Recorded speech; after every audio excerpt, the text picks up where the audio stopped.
Let us study about the electric circuit of a torch. The essential element of an electric circuits are the sources of electricity or a current, connecting wires, electric devices and switches. Electricity or a current, a cell, battery, it may be. Voltage acts as a source to supply a current to the circuit. These are needed to join the various components of the circuit, need a connecting wires.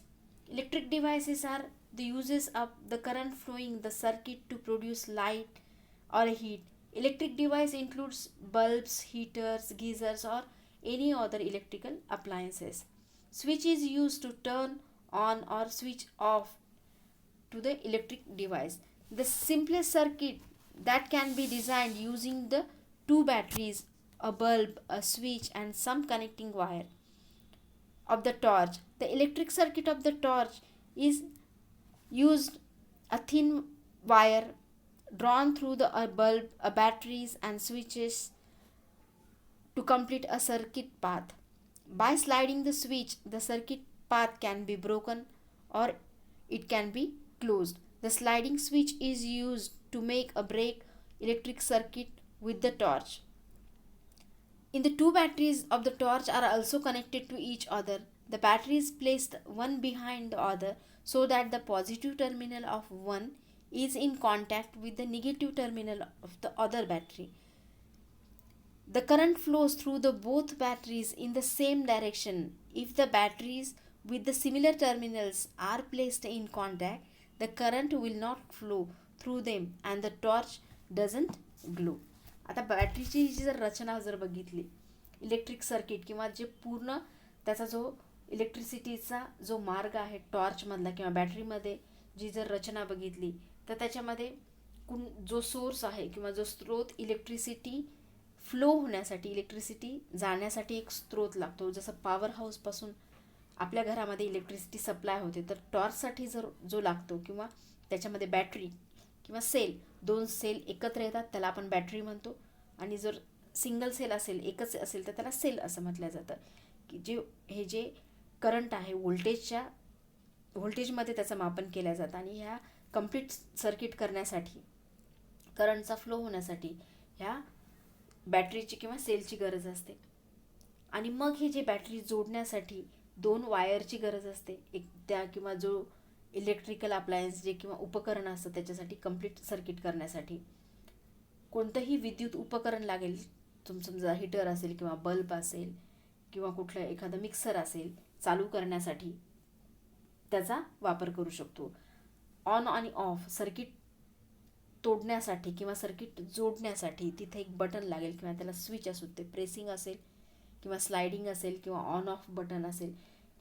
टॉर्चमध्ये generally स्लायडिंगचा स्विचचा त्याच्यामध्ये वापर केला जातो. आणि हे साध्या प्रकारची जी रचना असते एका बॅटरीची किंवा दोन बॅटरीची, त्याला बल्बशी कनेक्टेड केलं असतं आणि स्विच असतं त्याला, आणि ते जे संपूर्ण इलेक्ट्रिसिटी फ्लो होण्यासाठी हा जो मार्ग होतो, स्लायडिंग जे स्विच आहे सर्किट ब्रेक करण्यासाठी आणि सर्किट कंप्लीट करण्यासाठी त्याचा वापर केला जातो. पण ज्यावेळेस दोन बॅटरी एकमेकांना जोडतात तर त्यांचं पॉझिटिव्ह आणि निगेटिव्ह एका खालोखाल बॅटरीची जी सेलची रचना अशी असते की निगेटिव्ह टर्मिनलच्या खाली दुसऱ्या बॅटरीचं पॉझिटिव्ह टर्मिनल किंवा टोक आलं पाहिजे.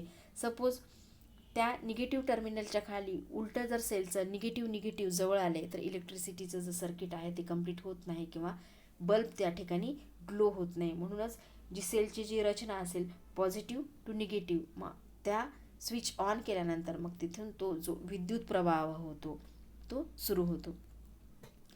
Electric conductors and insulators. Electric wires made with the aluminum or copper which allow current to pass through them. Terminals of the bulb battery is made of the iron or aluminum which allow the current to pass through them. Filaments of the bulbs made tungsten which allow the current pass through them. Supporting wires of the filament made of the materials which allow also current to pass through them. Plastic rubbers coating over the connecting wires does not allow current to pass through them. Plastic fillings in between the terminals of the bulb that they are not exposed to each other. Plastic film does not allow the current pass through it. All materials which allow current to pass through them, such as aluminium, copper, brass, silver, iron, gold. These are the examples which are the conductors. On the other hand, the materials which do not allow current to pass through them are known as insulators, such as wood, plastic, rubber, glass, thermocol sheets, air. These are also known as insulating materials. Our body is also a good conductor. An electrician use rubber gloves while working to avoid the electric shocks. It is because rubber gloves are made up of insulating materials and it does not allow current to pass through the electrician's body. But the iron nails or these materials are allow current to pass through them. Conductors are used to make electric wires and electrical appliances. However, the insulators are used to protecting layers over the conducting wires and appliances. That's why we can handle them without harming ourselves. We must have to see that the electrical boards like screwdrivers and these are the plastic coating. It is for the safety for us. It is used for as electric, it avoid the electric shock to us because the insulators does not carry the electricity from it.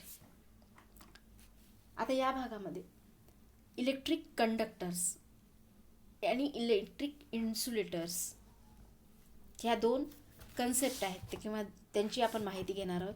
Electric conductors ज्या पदार्थांच्यामधनं electricity वाहून नेल्या जाते त्याला म्हणतो conductor. आणि insulator म्हणजे ज्याच्यातून electricity वाहून नेल्या जात नाही असा त्याचा अर्थ होतो. आता आपल्या सभोवतालच्या असंख्य उदाहरण बघतो, जसे ॲल्युमिनियम आहे, तांबा आहे, त्याच्यातून करंट पास केला जातो. आपल्या पोलवरची जे काही तारा आहेत ॲल्युमिनियमपासून बनवले जाते किंवा इलेक्ट्रिकल जे काही अप्लायन्सेस आहेत त्याच्यामध्ये मोठ्या प्रमाणामध्ये तांब्याचा वापर केला जातो. बल्बचे जे दोन टोकं आहेत त्याच्यामध्ये सुद्धा ॲल्युमिनियमचा वापर केला जातो. आणि टंगस्टन आहे जे फिलामेंट जो तंतू आहे ज्याच्यातून इलेक्ट्रिसिटी पासआउट झाल्यानंतर तो ग्लो होतो किंवा चालू होतो. हा टंगस्टनच्या मेटलमध्ये सुद्धा गुड कंडक्टर आहे आणि त्याच्यातून इलेक्ट्रिसिटीचा फ्लो होतो. जे सपोर्टिंग वायर्स आहेत त्याच्यामधून सुद्धा इलेक्ट्रिसिटी करंट पास होतो. त्याच पद्धतीने आपण आपल्यासोबत आले असंख्य वस्तू बघतो, जेव्हा प्लास्टिक आहे, रबर आहे, त्या कनेक्टिंग वायरच्या मध्ये आहे ठेवलेलं आहे की त्याच्यामधून इलेक्ट्रिसिटीचा फ्लो होत नाही. किंवा जेव्हा कोणत्याही वायरवरचं जे कव्हरिंग असतं ते रबरचं कोटिंग असतं किंवा प्लास्टिकचं असतं. बल्बचे जे टोकं असतात त्याच्यामधलं जे फिलिंग आहे ते सुद्धा प्लास्टिकपासून बनवलं होतं, जेणेकरून दोन वायर्स एकमेकांना टच होणार नाही. मध्ये समजा जर का अजून मेटल ठेवलं तर इलेक्ट्रिसिटी पास होऊन दोन्ही वायर एकमेकांशी संपर्कात येऊ शकतात. म्हणून हा जो काही इलेक्ट्रिसिटीचा जो संपर्क आहे तो तोडण्यासाठी त्याच्यामध्ये प्लास्टिकची फिलिंग केलेली असते. जे पदार्थ इलेक्ट्रिसिटी वाहून घेऊन जाऊ शकतात त्यांना कंडक्टर म्हणजे इलेक्ट्रिसिटीचे सुवाहक असे म्हटलं जातं. आणि ज्यांच्यामधनं इलेक्ट्रिसिटी वाहून नेली जात नाही, जसं उदाहरणार्थ थर्मोकोल आहे, शीट्स आहेत, एअर आहे. सपोज दोन वायर आहेत, त्या दोन वायरच्या मध्ये एअरचा गॅप आहे तरीसुद्धा बल्ब ग्लो होत नाही. आपण मागे पण त्याचे जे एक्झाम्पल्स आहेत आपण पाहिलेले आहेत की त्याच्यामध्ये दोन वायरच्या मध्ये जे गॅप असतं तिथे एअर असतं पण तरीसुद्धा बल्ब चालू झालेला दिसत नाहीत. म्हणजेच दिस also shows that air is also act as an insulator. Air सुद्धा काय आहे, जी हवा आहे ती सुद्धा इलेक्ट्रिसिटीची दुर्वाहक आहे. हे जे विविध उदाहरणं आहेत हे इन्सुलेटर किंवा इलेक्ट्रिसिटीचे किंवा उष्णतेचे दुर्वाहक आहेत. म्हणूनच ज्यावेळेस इलेक्ट्रिकच्या वस्तू हाताळतो त्याच्या हातामध्ये रबराचे हातमोजे असतात किंवा जो शॉक आहे त्या व्यक्तीला तो लागणार नाही.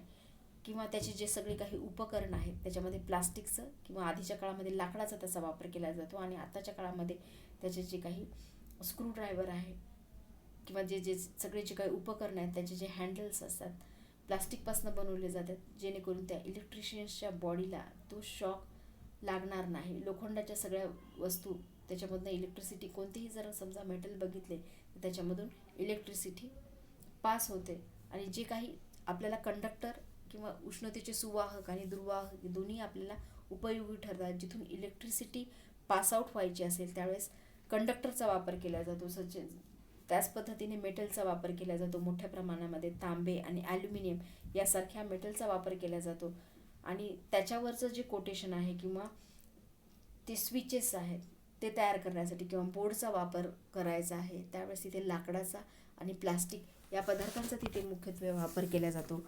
आणि इलेक्ट्रिकल अप्लायन्सेस आहेत जे आपल्याला सहजपणे हाताळता यावीत यासाठी आधी जे कंडक्टिंग वायर आतमध्ये असतात आणि त्याच्यावरचं जी काही लेयर आहे प्लास्टिकचा किंवा लाकडाचा तिथे वापर केला जातो, जेणेकरून त्या वस्तू आपल्याला हाताळताना आपल्याला त्रास होणार नाही किंवा आपल्याला शॉक लागणार नाही. आपली बॉडीसुद्धा ही जी इलेक्ट्रिकची कंडक्टर आहे. म्हणूनच कुठलेही इलेक्ट्रिकल अप्लायन्स वापरत असताना आपण जर नीट काळजी नाही घेतली तर आपल्यालासुद्धा शॉक लागू शकतो.